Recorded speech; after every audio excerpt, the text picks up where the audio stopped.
भगवान बुद्ध आणि त्यांचा धम्म आणि त्यांचा संघ या त्रिरत्नांना त्रिवार अभिवादन.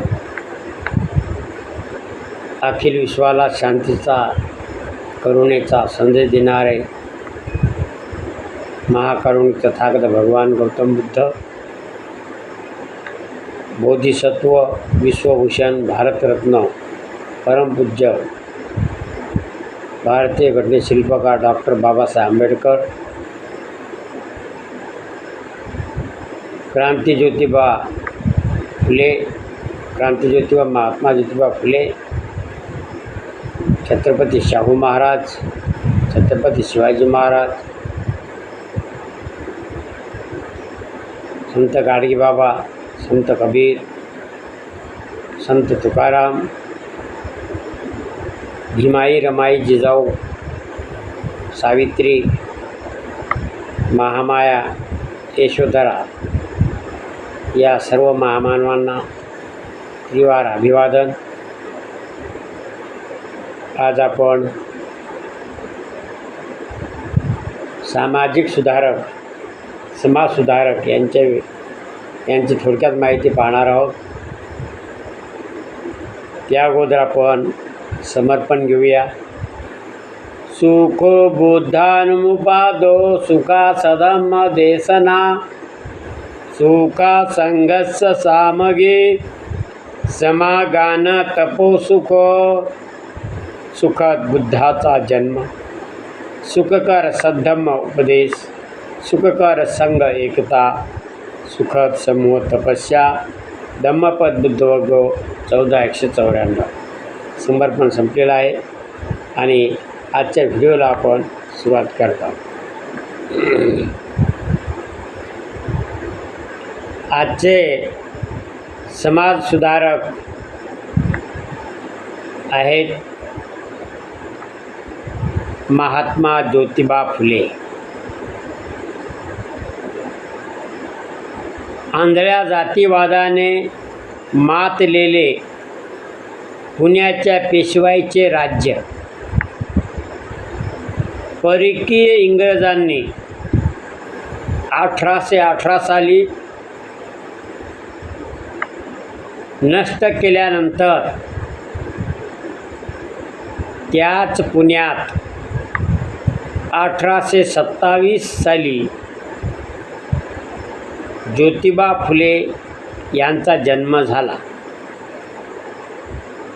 त्यांच्या वडिलाचे नाव गोविंदराव व आईचे नाव चिमणाबाई होते.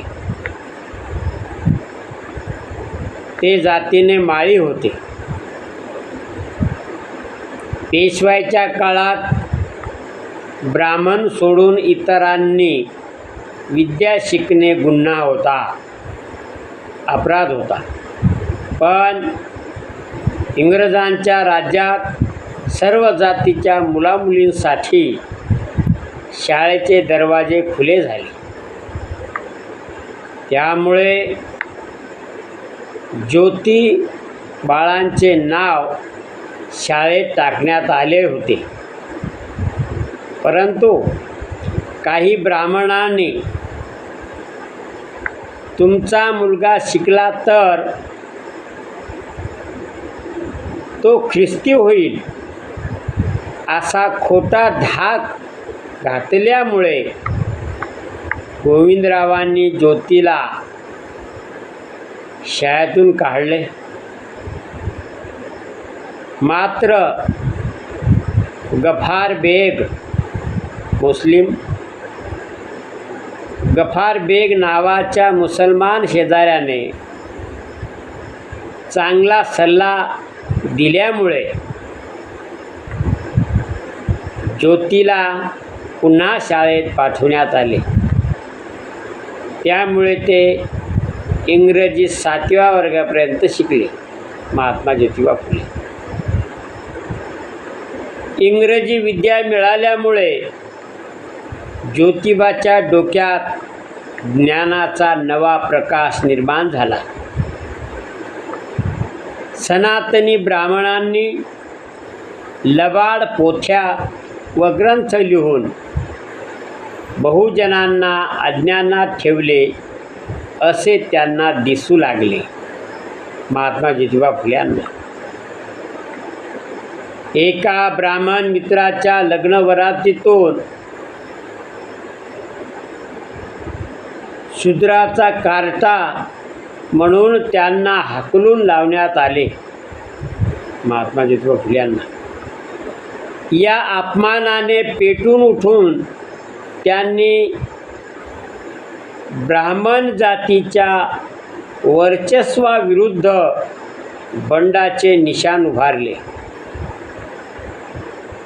त्यांनी पहिल्यांदा अस्पृश्य मुलींसाठी शाळा सुरू करून समाजसेवेला आरंभ केला. त्यांची पत्नी सावित्रीबाई निरक्षर होती. तिला त्यांनी स्वतः घरीच शिकविले व मुलीच्या शाळेवर शिक्षिका केले. लवकरच त्यांनी शूद्राच्या व अतिशूद्रांच्या मुलांसाठी बऱ्याच शाळा सुरू केल्या.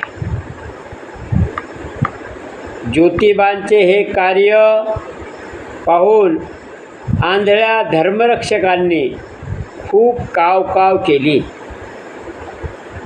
ते ज्योतिबांची निंदा नालस्ती करू लागले. काही जातीवाद्यांनी तर 2 मारेकऱ्यांना ज्योतिबाचा खून करण्यास पाठविले. पण ज्योतिबाचा शांत व दयाळू स्वभाव पाहून ते दोन्हीही ज्योतिबास शरण आले. त्यातील धोंडीबा कुंभार हा पुढे ज्योतिबाचा मुख्य शिष्य झाला.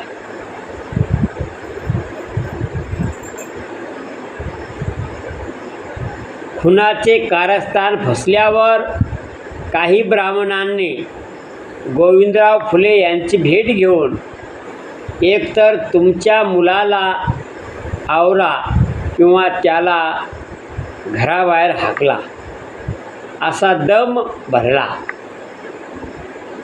त्यावेळी ज्योतिबांनी आपले कार्य सोडण्याऐवजी वडिलांचे घर सोडून जाण्याचा विचार केला. त्या काळी हिंदू पुरुषाला कितीही बायका करता येत होत्या, पण उच्च जातीच्या स्त्रीचा पती मेला तर तिला पुनर्विवाह करता येत नसे. त्यामुळे कोवळ्या वयातील बालविधवेला जन्मभर दुःखमय जीवन जगावे लागे. हा भयानक अन्याय पाहून ज्योतिबांनी विधवांचे विवाह घडवून आणले. इतकेच नव्हे तर बलात्कार झाल्यामुळे आत्महत्येसाठी निघालेल्या विधवेचे आपल्या घरी बाळातपण केले व बाळाचे नाव यशवंत ठेवले. पुढे त्यालाच आपला दत्तक पुत्र म्हणून स्वीकारण्याचा त्यांनी मोठेपणा दाखविला. महात्मा फुलेंनी अस्पृश्याच्या स्पर्शाचाच नव्हे तर सावलीचाही विंटाळ मानणाऱ्या त्या काळात घोटभर पाण्यासाठी तळमळणाऱ्या दलितांसाठी आपल्या घरचा पाण्याचा हौद खुला करून ज्योतिबांनी एका महान परिवर्तनाला आरंभ केला. जातीवादी लोकांच्या खोट्या धर्माचे थोतांड उघड करून सत्य धर्माचा प्रचार करण्यासाठी ज्योतिबांनी गुलामगिरी, ब्राह्मणाचे कसब, शेतकऱ्याचा असूड इत्यादी पुस्तके लिहिली. तसेच सत्यशोधक समाज नावाची संस्था स्थापन करून तिच्या ठिकठिकाणी शाखा उघडल्या.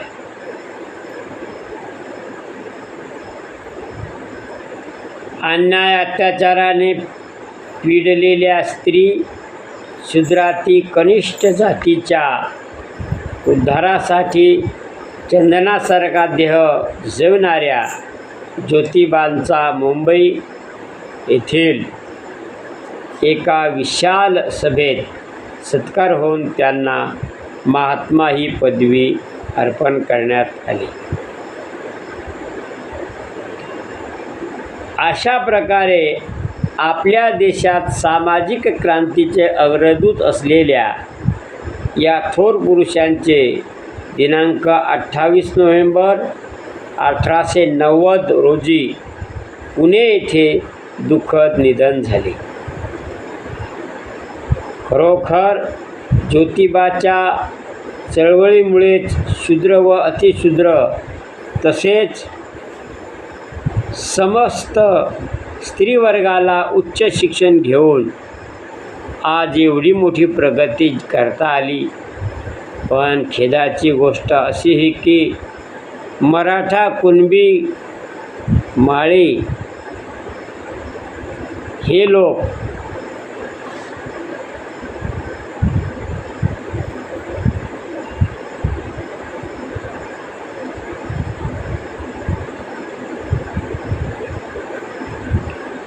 यांची भेट घेऊन एक तर तुमच्या घराबाहेर हाकला असा दम दिला. त्यावेळी ज्योतिबांनी आपले कार्य सोडण्याऐवजी वडिलांचे घर सोडून जाण्याचा विचार केला. त्या काळी हिंदू पुरुषाला कितीही बायका करता येत होत्या, पण उच्च जातीच्या स्त्रीचा पती मेला तर तिला पुनर्विवाह करता येत नसे. त्यामुळे कोवळ्या वयातील बालविधवेला जन्मभर दुःखमय जीवन जगावे लागे. हा भयानक अन्याय पाहून ज्योतिबांनी विधवांचे विवाह घडून आणले. इतकेच नव्हे तर बलात्कार झाल्यामुळे आत्महत्येसाठी निघालेल्या विधवेचे अपत्य आपल्या घरी बाळातपण केले व बाळाचे नाव यशवंत ठेवले. पुढे त्यालाच आपला दत्तक पुत्र म्हणून स्वीकारण्याचा त्यांनी मोठेपणा दाखविला.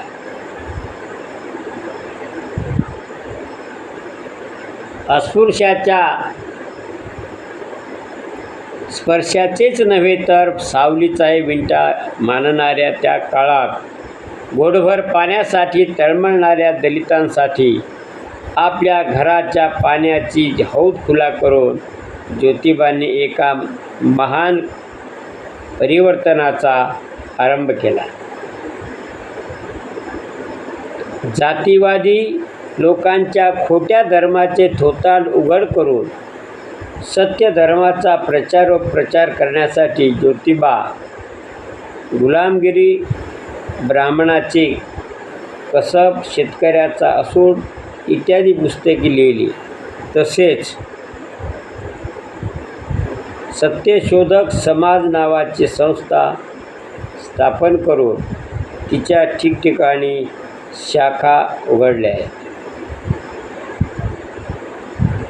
अन्यथा अन्याय अत्याचाराने पीडलेल्या स्त्री शूद्रादी कनिष्ठ जातीच्या उद्धारासाठी चंदनासारखे देह झिजवणाऱ्या ज्योतिबांचा मुंबई येथील एका विशाल सभेत सत्कार होऊन त्यांना महात्मा ही पदवी अर्पण करण्यात आली. अशा प्रकारे आपल्या देशात सामाजिक क्रांतीचे अग्रदूत असलेल्या या थोर महापुरुषाचे दिनांक 28 नोव्हेंबर 1990 रोजी पुणे येथे दुःखद निधन झाले.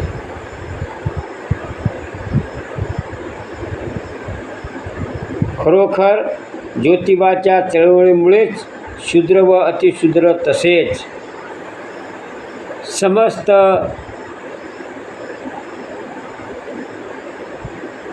समस्त स्त्रीवर्गाला उच्च शिक्षण घेऊन आज एवढी मोठी प्रगती करता आली.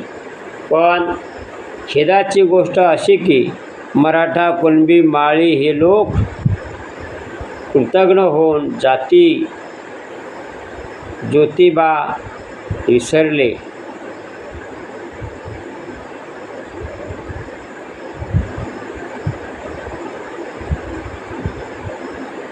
बाबासाहेब आंबेडकरांनी बुद्ध व कबीर याचप्रमाणे ज्योतिबा फुले हेही माझे गुरु आहेत असे सांगताच पडद्यामागे लोटल्या गेलेल्या ज्योतिबांचा आज सर्वांना दखल घ्यावी लागत आहे. असे ते ज्योतिबा फुले माझे मार्गदर्शक प्रेरणास्थान आहेत. याचा पत्ता मोठा अभिमानी वाटतो. अशा प्रकारे आजचा व्हिडिओ आपण इथे थांबूया. उद्या परत भेटूया दुसऱ्या महापुरुषांचं चरित्र शॉर्टमध्ये. तोपर्यंत सर्वांचं मंगल हो. तेरा मंगल मेरा मंगल सबका मंगल होए रे. जन जन मंगल जन जन मंगल जन जन मंगल होई रे. तेरा मंगल मेरा मंगल सबका मंगल होई रे. सर्वांचं मंगल हो. मित्रांनो, भगवान बुद्धाचं तत्त्वज्ञान, समतेचे विचार आपण गंभीर खंडार यूट्यूब चॅनल या चॅनलमार्फत समतेचे विचार, विचारवंताचे विचार आपण वेगवेगळ्या व्हिडिओद्वारे मांडत आहोत. तरी आजच्या व्हिडिओला, आजच्या या महात्मा ज्योतिबा फुले यांच्या शॉर्टमध्ये परिचय आपण या व्हिडिओमध्ये पाहिलेला आहे. तरी आपण सर्वांनी या व्हिडिओला लाईक, सबस्क्राईब आणि शेअर करावं ही नम्र विनंती. जय भीम, नमो बुद्धाय, जय संविधान, जय भारत. पुन्हा भेटूया दुसऱ्या व्हिडिओमध्ये उद्याच्या. तोपर्यंत सर्वांचं मंगल.